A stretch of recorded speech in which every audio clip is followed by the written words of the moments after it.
good evening guys. So this video guys is nagawa daw yung pares ko ng kilawin ng balat sa baka.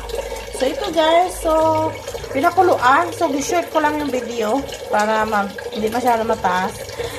So pinakuluan niya yung balat. Inano na sa pressure cooker para mabilis lang lumambot. Ayan guys. So nung lumambot na, hiniwa-hiwa na niya yung pa-square ang hiwa niya. Ayan. Hiniwa niya yung, kasi buo yung baka niya, no? Ayan. Hinahiwa-hiwa niya. And then, gagawin niya yan ng kilawin daw. So, hindi ko pa ito na-try. Kilawin na, balat sa baka. Ang nakain ko yung balbakwa at saka yung niluto niya parang Bicol Express. Ayan, so naghihiwa siya. Then pag matapos yan, anuhan daw niya ng suka para mawala ang langsa. O diba? So, yung mga mahilig magluto, yan. Ako kasi guys, hindi ako masyado mahilig magluto eh. Mahilig lang akong kumain. Mahilig lang akong kumain, diba? Mga Pinoy alam na, diba? Mahilig talaga kumain. So, itong partner ko mahilig siya magluto. So, ako lang ang tagakain. So, mayroon po tayo ditong mga ingredients niya guys. Is mayroon tayo ditong Knorr sinigang original. Tapos, mayroon siyang luya. Ayan guys. Hinihiwa-hiwa na pala niya guys. Ayan, hinihiwa-hiwa na niya yung sibuyas, siling green, luya. O, yan ang ingredients niya dyan sa kilawin na balat sa baka. And then may pangpalasa siya. Nagano din siya ng bitsen. Ajinomoto. O, diba? Pampalasa niya yan. Kompleto yung ingredients niya. O, diba? Suka. So, lagyan niya ng suka. Yan, kukumusan. Pigaan niya ng suka, guys. Kasi para mawala daw langsa. So, iwan, nila. So, naghihiwa na siya. Naghihiwa. O, diba? Nihiwa niya yan. Dito kasi guys sa tinirhan namin is mura lang ang balat ng baka. So 1 kilo yata yan. So nagkahalaga siya ng 150 guys. 150. O diba? 1 kilo 150. Sa palengke kasi yan guys is bumibili kasi kami before. Ang price niya is 200 ang per kilo. So nakalist tayo dito. Nakamura tayo konti, o diba? So, hiwa-hiwain niya. Ayan, hiwa-hiwa na niya. And then, next, niya, hinugasan. Ayan, hinugasan niya ng tubig. So, ito talaga guys, mabilis lang siya lutuin. So, hindi siya mahirap lutuin. So, something lang yan, mikos-mikos. And then, ayun na, may ulam na tayo. So, ito yung ulam namin sa hapunan. Ayun, pinubring ulam yan guys. Pinubring ulam. Diba yung nagasan eh. O, diba? Ilang misis. Pangalawang hugas. So, siya guys, maarte kasi itong partner ko. Sobrang arte. Ayan. Ayun na yung malangsa. Ayun na yung may something na iba ang lasa. So, gusto niya yung talagang wala siya malalasahan na langsa. Diba? Hugas-hugas lang yan. Huwag nyo lang yung pansinin yung kamay niya kasi na yung kamay niyan. Kamay yan sa mahirap.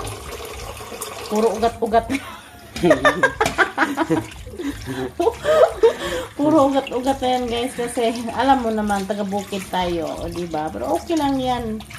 Wala, hindi yan basihan. Ang importante, nagsisikap tayo sa araw-araw para may makakain tayo. May pangpaaral tayo sa ating mga anak. O, diba? Ayan lang ang buhay natin. So, hinugasan niya. Mikos-mikos. And then, kukuha siya ng suka at pipigaan niya yan. O, diba? Kailangan malinis. Hugasan talaga niya yan. Hugasan pa ulit ng suka. O, diba? At, paano yung pipigain pa niya yan? O, diba? Ganyan siya ka linis sa pagkain. Ayaw ko ganyan yung lang ang pagkaluto. Ayan.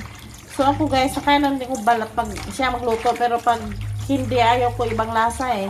Malangsa na iwan ko. Yan. So, malinis yung kamay niya guys. Huwag nyo nang pansinin. Malinis yung kamay niyan. Diba? Pigaan yung suka. So, hindi ko alam anong mix niyang gawin yan. Suka yan guys ha. Suka. Hindi ko alam anong mix. Siguro, hugasan niya ulit. So, wala na talaga yung lasa guys. Wala na talaga yung lasa kasi nakilahugas sa tubig. Diba? Yan lang ang pagluto ng kilawin na balat sa baka. Pero, di ko alam guys, sa iba-iba kasi tayong kung magluto tayo, iba-iba tayong diskarte.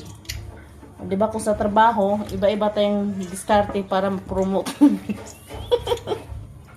Pero sa pagluto din, ganun din, iba-ibang diskarte kung paano mo yun linisan, paano mo yun lutuin. O, di ba? Hindi tayo pareho. Palakas amo guys. So, ganyan lang yan. Hugasan o, hinugasan niya. Anong next niyan? Imikos-mikos natin ngayong balat sa baka. So, simple luto na yun guys. Oh, diba? On. Ayan, nilagay na siya sa... May natira pa. Ayan, nilagay na niya sa ano. And then, what next? Ayan, nilagay niya. May hinahanap siya. Asin. O, lagyan ng asin.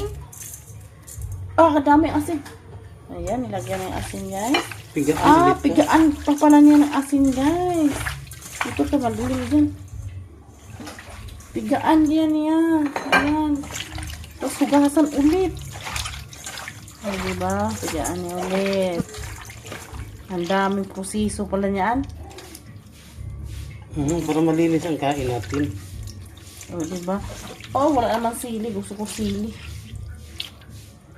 Diba? Hugasan niya. Ano, nilagay asin pala guys. At saka, hugasan naman ulit niya yan.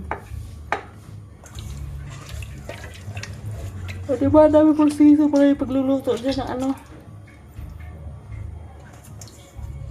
Yan. Diba? Yan. Itapon ang pinagpigaan.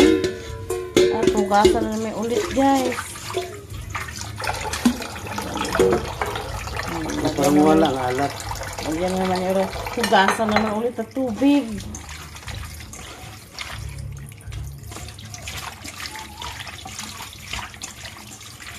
Diba? Hugas-hugas lang. And then, para malinis na. Linis. Last na ba yun na hugas? Opo. Ayan, last na daw yun na hugas guys. Kaya ginikos-nikos na niya ayos. Okay, last na daw yan na ano. Sa kanya timplahin. Uy, diba? Para walang langsa. Diba?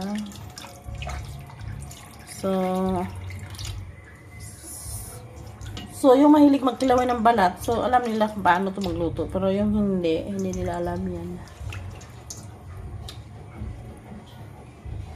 Uy, tira pa, sayang. Diba? And then, sa kanya, timplahan. O, diba? So, yan yung ending yan, guys. Minsan nagluluto kami ng parang balat ang baka guys na ano ang sitak ng tari.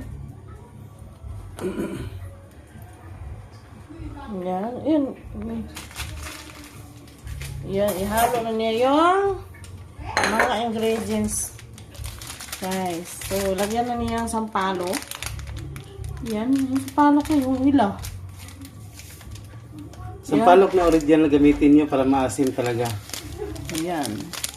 Sampalok ko na original guys para maasim talaga daw yung balat ng baka. So, isang sachet? Hindi. Depende sa dami. Kasi huwag kayong gagamit ng pagsuka lang kasi paasim nyo. Marami lulutang masabaw siya. Pagsuka? Opo. Pagsuka daw ilagay natin guys, ang balat ng baka is lulutang. Ha? Ayan, ilagay ng bitchen. Ajinomoto. Ayan. And then, lagyan niya ng yan, ilagay natin yung Hiniwa kanina ng mga sili, siling haba, sibuyas, at luya. Ayan, diba? Ayan, mikos-mikos. Tapos, okay na yan. Suka konti. Ayan, ilagyan pa pala daw ng suka. Unti lang guys, kasi maasim na to gawa. Nilagyan na ng sampalok. Ayan, nilagyan na kasi niya ng sampalok. So, okay na to. Wala na pa asin. Cute na ang asin. Dami yung asin. God. Ayan, ayan na guys. So, tapos na yung ano niya. Ito na ang kilawin na baka. Ayan, ginikos-mikos na niya yan. Oh. Ayan, ayan na natin sa liwanag. Kasi yung lababo namin is madilim. Ayan guys. So, gimikos-mikos na niya. Tikman natin. Tikman natin guys kung anong lasa. Be, masarap ba?